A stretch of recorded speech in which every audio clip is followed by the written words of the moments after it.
Welcome to the 63rd episode of the hot issue. आज मैं आपके साथ सबसे पहले तो एक बड़ी दिलखराश दास्तान शेयर करना चाहता हूँ। कल जो है वो मनमोहन सिंह वल भगवान सिंह जो है ननकाना साहब पाकिस्तान से, उन्होंने डिप्टी कमिश्नर को दरख्वास्त दी है और उसमें उन्होंने कहा कि उनकी बेटी जगजीत कौर जो है उसको ज़बरदस्ती अगवा किया गया है और उसका रिलीजन चेंज किया गया है और उसका निकाह किया गया है मुसलमान फैमिली के साथ। और उन्होंने कहा कि हम ने बड़ी कोशिश की उसको हासिल करने की, लेकिन हमसे वादा करने के बावजूद भी जो है वो हमारी बच्ची जो है वो हमारे मुखालफिन को सौंप दी गई।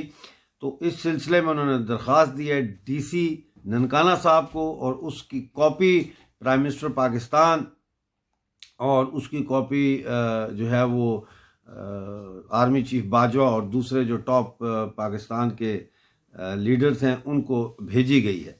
दोस्तों साथियों, ये हर रोज़ का मामूल बन चुका है कि पाकिस्तान में जो है वो माइनॉरिटीज़ की लड़कियों को अगवा किया जाता है, उनका रेप किया जाता है, उसके बाद उनको जो है मज़हब तब्दील करके उनसे निकाह किया जाता है और उस निकाह की आड़ में उनका रेप किया जाता है। उसको वो कहते हैं कि ये हमने हलाला कर दी है ये, लेकिन वो बेसिकली वो एक रेप है।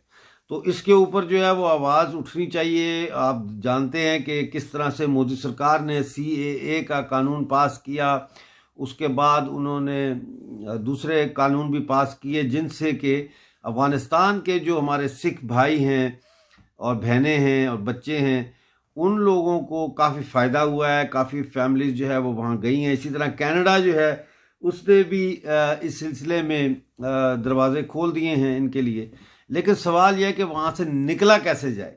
तो इस सिलसिले में उन्होंने दरख्वास्त में लिखा है कि हमें पासपोर्ट दिए जाएं, क्योंकि अब इस पाक मुल्क में जो है वो ज़िंदा रहना बहुत मुश्किल है हमारे लिए। हमने अपने बच्चे भी स्कूलों को भेजने छोड़ दिए हैं, अब हमारे बच्चे स्कूल नहीं जाते, और हम भी जब बाहर निकलते हैं तो हमें जिस्मानी तौर पर भी अब ख़तरात लाक हैं। तो ये सूरत हाल है पाकिस्तान की। उम्मीद है ये मैसेज जो है आप ज़्यादा से ज़्यादा फैलाएंगे। थोड़ी आवाज़ भारत में भी उठनी चाहिए। ननकाना साहब के सिखों के लिए इन्होंने बड़े जोश से ननकाना कॉरिडोर जो है वो खोला था कि सिख लोग आएंगे और यात्री और हम पैसा कमाएंगे, लेकिन इनको जो है वो सिख कम्युनिटी जो है ननकाना साहब में वो काफ़ी डेस्परेट है अपनी सेफ्टी के लिए। दूसरी ये है कि आज एक खबर मेरे शहर से भी आई है, मीरपुर, जहाँ से मेरा ताल्लुक़ है, लेकिन मैं वहाँ फ़िलहाल जा नहीं सकता। वहाँ पे मीरपुर बचाओ मुहिम शुरू हो गई है। कुछ नौजवानों ने मिलकर मीरपुर बचाओ मुहिम शुरू की है, और ये मुहिम जो है वो तवील दौरानिए की जो लोड शेडिंग हो रही है और पानी नहीं मिल रहा यार, पीने का पानी जो है। पहले मैं खुद जब न्यूज़ गैदरिंग करता हूँ ना तो मैं अस्टॉनिश हो जाता हूँ। पहले मैंने गिलगित बल्तिस्तान की खबर दी थी आपको कि गिलगित बल्तिस्तान जो है ग्लेशियर जहाँ पे हैं, ग्लेशियर ही ग्लेशियर हैं, है ना, फ्रोजन लेक्स ही लेक्स हैं, और वहाँ के शहर जो है गिलगित में पानी नहीं है, हुंजा में पानी नहीं है। तो वो अब मैं देख रहा हूँ कि ये पूरा एक पैटर्न है कि उस तरफ तो पाकिस्तानी ऑक्युपाइड गिलगित बल्तिस्तान में तो पानी नहीं है, लेकिन इस तरफ भी जो है POJK जो है यहाँ पे भी पानी नहीं है। नकियाल में पानी नहीं है, मुजफ्फराबाद में पानी नहीं है, और अब मेरे शहर मीरपुर में पानी नहीं है। तो इसके अलावा जो पुल बनाए हैं लेकिन वो कंप्लीट नहीं किए, उसके ख़िलाफ़ भी ये मुहिम है कि उनको जल्दी से पूरा किया जाए। तो मैं मीरपुर के अपने साथियों को सलूट करता हूं और मैं उम्मीद करता हूं कि वो ये मुहिम जो है इसको जारी रखेंगे और मीरपुर का नाम जो है वो जदोजहद में सबसे आगे होगा। दोस्तों साथियों, आपको एक और मैं चीज़ बताना चाह रहा हूं कि जो POJK है यहाँ पे गुज़िश्ता 30 साल से, आप अंदाज़ा लगाइए, गुज़िश्ता 30 साल से यहाँ पे बल्दियाती इंतखाबात नहीं हुए, यानी लोकल बॉडीज़ इलेक्शन नहीं हुए, और कोई इलेक्टेड रिप्रेजेंटेटिव्स वहाँ पे लोकल इलेक्टेड रिप्रेजेंटेटिव्स नहीं हैं, जिसकी वजह से जो है वो 1 अरब की जो है करप्शन हुई है। और वो कैसे हुई है? वो इस तरह हुई है कि 1 अरब रुपया जो डेवलपमेंट का पैसा था वो नॉन इलेक्टेड कंपनीज को दिया गया। और ये जो नॉन इलेक्टेड कंपनीज या इंस्टीट्यूशन है, ये किसी को जवाब दे नहीं है, they are not answerable to nobody. और ऑडिट करवा लें तो पैसे दे के तो ऑडिट जो है वो जैसा मर्जी आप करवा लें, अकाउंट्स जैसे मर्जी बनवा लें। तो इसलिए इसमें कोई चेक एंड बैलेंस नहीं है, ट्रांसपेरेंसी नहीं है।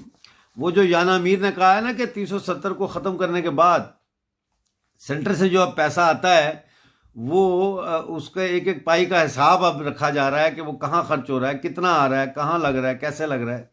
तो वो यहाँ भी वो सिस्टम नहीं है, क्योंकि लोकल बॉडीज़ के इलेक्शन ही नहीं हुए। तो एक और मैं आपके साथ शेयर करना चाह रहा हूँ कि कल प्रेस कॉन्फ्रेंस की है श्रीनगर में डीजी पुलिस दिलबाग सिंह ने।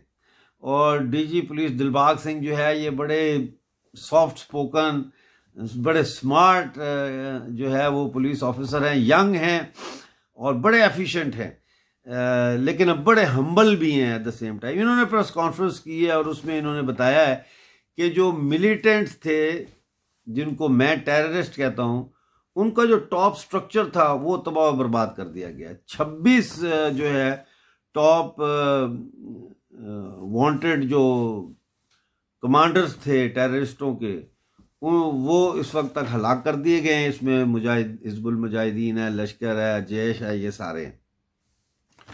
और इनमें पिछले 7 महीनों में ये 26 मारे हैं और इसमें 4 तो सिर्फ लश्कर के टॉप कमांडर हैं जिनको हाल ही में जो है न्यूट्रलाइज किया गया। उसमें सज्जाद हैदर है, सज्जाद नाम है लेकिन उसको हैदर हैदर भी कहते हैं। वो मारा गया क्रीरी में, बारामूला में एनकाउंटर में। इसी तरह से 8 अगस्त को जो है वो नसीरुद्दीन लोन जो है ये जो है सज्जाद हैदर, ये 18 को मारा गया और 19 को नसीरुद्दीन लोन जो है ये मारा गया हिंदवाड़ा के इलाका में, कपवाड़ा में। तो ये है कि आहिस्ता आहिस्ता प्रोग्रेस हो रही है, आगे बढ़ रहे हैं। और आप जानते ही हैं कि इसका जो नतीजा है वो ये है कि 10,000 जो है वो CAPF जो है सेंट्रल आर्म्ड पुलिस फोर्स के 10,000 जवान यानी 100 कंपनियां जो हैं वो वापस जा रही हैं अपने अपने यूनिटों में जहां से वो आई थी, मेनलैंड इंडिया से। तो ये बहुत ही एक खुशाइंद बात है और जाहिर है कि पाकिस्तान की हर वो नापाक कोशिश नाकाम हो चुकी है जो उसने की वादी में 370 के एब्रोगेशन के बाद कि कोई फसाद हो।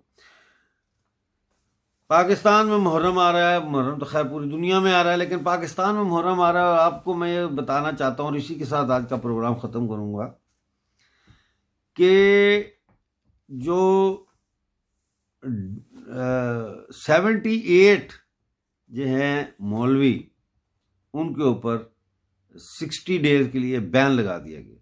यानी एक इस्लामिक कंट्री में इस्लाम की प्रचार करने वाले 78 लोगों के ऊपर बैन लगा दिया गया। ये जोक है, आप इसको जोक नहीं समझते कि आप कहते हैं कि ये एक मुल्क बना इस्लाम के नाम पे और फिर आप इस्लाम का नाम लेने वाले 78 लोगों के ऊपर बैन लगा देते। क्यों?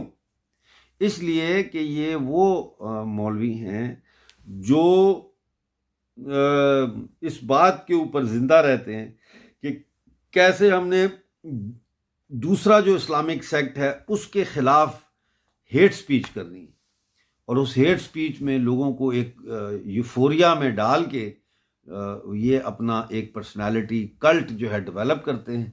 और उस पर्सनालिटी कल्ट के जब वो मिसमराइज हो जाते हैं लोग, तो फिर उनसे जो मर्जी करवा लें।